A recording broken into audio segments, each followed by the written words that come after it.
Welcome dito sa Hebrew 12, 5-11.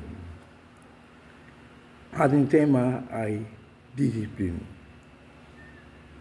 Verse 5, ilan dito ang gusto ng disiplina? Ang iba, ang tingin dito ay kalaban. Sabi sa verse 6, God uses discipline to all His son and daughter that they love. Mahal na ang kanyang mga anak, kaya meron pong disiplina. Sa verse 7, tiisin ninyo.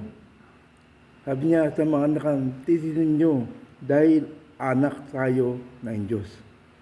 Verse 8, kapag hindi ginagawa, hindi kayo mahal.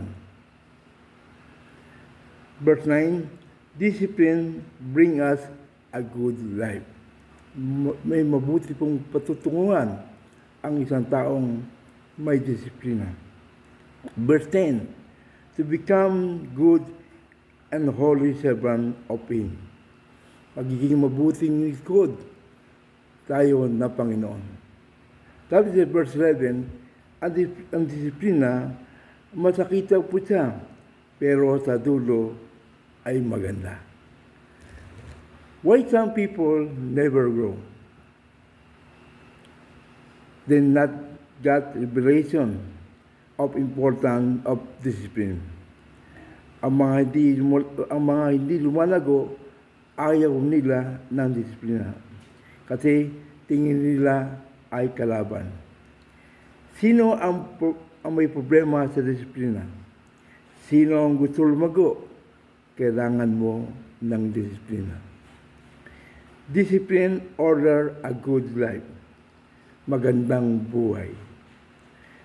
Merong time to learn. Time to earn. Time to get married. Ang iba, gusto binabaliktad. Gusto yung asawa, di kasi nag-aaral. Kaya dapat ang disiplina kakapin natin. Huwag natin itong aawayin. Meron mga personal revelation ang discipline. May basic discipline, may basic training. Discipline is your friend, not your enemy. Amen? Discipline is our treasure. Kaya, huwag natin kalabanin. Ito ay kaibigan natin. Because, sabi sa verse 5, ang God uses discipline to all His son and daughter that they love. Maraming salamat po. Purihin ng Panginoon. Purihin ng Panginoon.